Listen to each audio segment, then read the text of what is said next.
It's not often we get a chance to talk to someone who is serving on the front lines in the war on terror in Iraq and Afghanistan. But this morning on Around Ocean County, we have a very special chance to chat with John Larson, who is a Army soldier serving in Iraq. And first and foremost, sir, welcome to the program. Welcome to Around Ocean County, and thank you for giving us some time, because it's certainly an interesting perspective that folks back home here don't get very often. It's no problem, sir. Thank you much for giving me the time. All right, first off, John, let's talk a little bit about how come you got involved in the Army and what was the process? Well, and every person in my family is one filled out a uniform. Both my grandfathers were, one served in World War II at 6th Storm Normandy, and my other grandfather was a belly gunner in Korea. And both my father and uncle were police officers. My father was actually a police officer in the Port Authority Police during 9/11. So after I got out of high school, played around for a little bit. I guess as fate has it, now I'm wearing a uniform. What is the one thing that you have learned since joining the Army that will stay with you for the rest of your life? As for being over here, it's just appreciation. Like, I had no clue how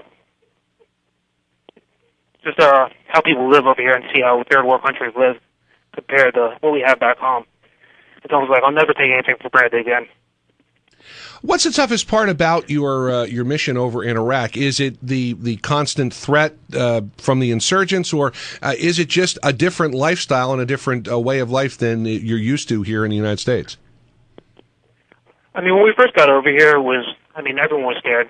It was for 90% of my platoon. It was our first deployment, so no one really knew what to expect. We were actually really lucky getting through everything. We had in my battalion, there was no fatalities, nothing like that. And it was just a workload to start with. To start with, we were pretty much running steady days. There was no days off.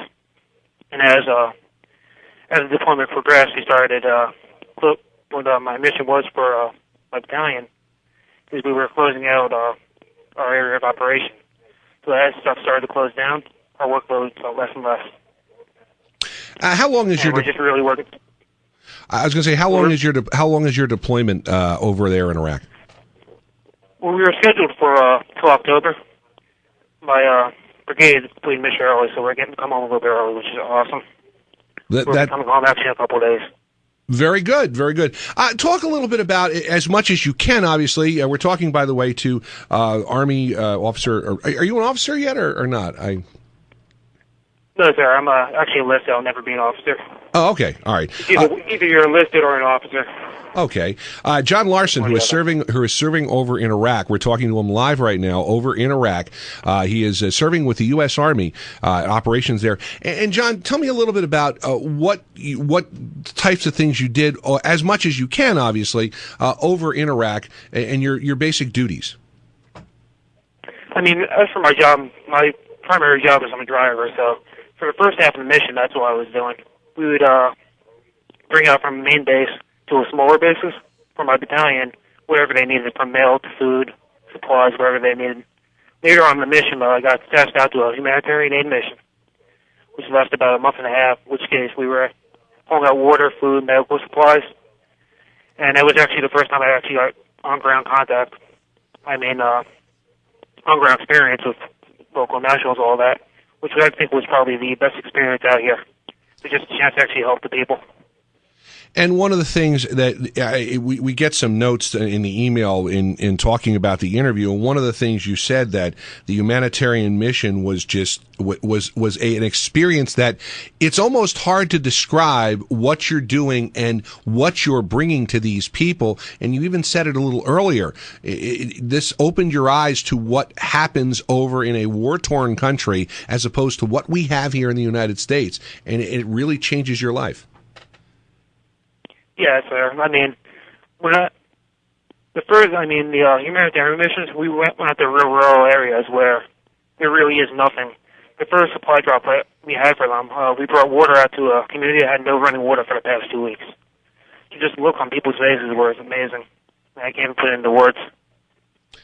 One of the other advantages you had while serving your mission, you said you were a truck driver, was you were the one who delivered the mail. And for a soldier, that is a very special time. it's always like Christmas. Even when we got on rail call, it's something you look forward to every single day. I mean, news from home, it's packaged, something to be waiting for, something you can't get on the base, a piece of candy, anything small like that. It really can make a big difference in being over here. How long have you been over in Iraq? I've been here since October, sir. So the obvious question is, you have missed most of football season, you missed basketball season, you missed hockey season, you missed baseball, or most of baseball so far. What is the biggest thing that you missed from the United States? I mean, there's so much. I mean, personally, I'm sitting there waiting on one. First time doing one getting home is going to Wawa get iced tea. That's the one thing I'm looking forward to more than anything else. Okay, Wawa iced tea. A good response. John, talking a little bit, you grew up in Brick. What's the one thing you miss about the Jersey Shore that you don't have over in Iraq? Aside from Wawa iced tea. Jersey Shore, I mean, I traveled the East Coast a lot. There's no place like Jersey. I mean, especially over here. I mean, it's no matter where I'll go, I always come back to Jersey, and there's nothing like it. I mean, just the type of people. I mean, you can literally do anything in New Jersey. It's not like that anywhere else in the world. It sounds like somebody who is very homesick. Now, since your deployment, you have not been home, correct? I took my leave. I went to go visit my mother in Florida, though, so no, I have not been home. Okay. Let me ask you this: in terms of being over in Iraq, what is it? What is it like? Is your duties? Did you have to change your body clock? Is it different? And the other side of it is that with all our modern technology, are you able to keep in touch with folks at home, perhaps maybe a little better than, as you mentioned, your two grandfathers who served in the war back in the days before email and all this electronic medium? Yeah, we have internet on all the bases now, which is awesome. At least everything that I know of. So between that, I mean, a lot of times it goes in and out. It's probably like Windows 86, but it's better than nothing. I can still email, I can still send a letter home whenever I need to.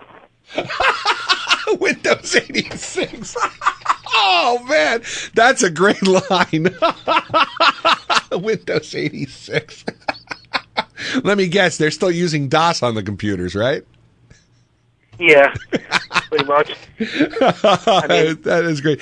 Hey, listen, we're talking to John Larson. He is a soldier from Brick who is serving in Iraq right now for the U.S. Army. And, we talk about the things you miss and the things that, you look forward to getting back home, which will occur soon.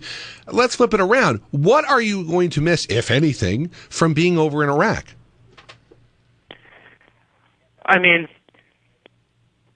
being over here, I actually get a chance to do my job. Back in the States, it's more for training. Mm-hmm. It's nice to have the chance to apply what I trained for a lot of time. So, I mean, I guess the way I'll miss doing my job and going back to a training environment. Now, the other thing is, and at the end of the email we received, you talked about the Army perhaps as a career. Now that you've actually served in combat and you've served in a situation, has your mind changed? Do you still want to make it a career, or do you want to look at something else? I'll keep doing this. I'm still having fun. So until I stop having fun, there's no reason to leave it. If I'm done having fun, I'll go find something else. Anybody in your unit from the Jersey Shore, and you get a chance to talk to people from this area? My commander is actually from Basking Ridge, which was, I mean, when I first came to the unit, it was someone I'm related with. It was also my commanding officer, so that worked out awesome for me. Well, John, we appreciate your time, and we are deeply, we appreciate your time. We appreciate you talking to us. Obviously, you've been away from the Jersey Shore, as you mentioned, for almost a year. Anybody you want to say hi to, or any special greetings you want to pass along to your friends and family over here in Brick? I mean, just all my friends back home, my family. I'll be home within a couple weeks, so. Sir, hopefully sooner or later I'll get to see everyone. Sir, we appreciate your time. John Larson, a soldier with the Army in Iraq. Thank you very much for joining us this morning on Around Ocean County. Thank you very much, sir.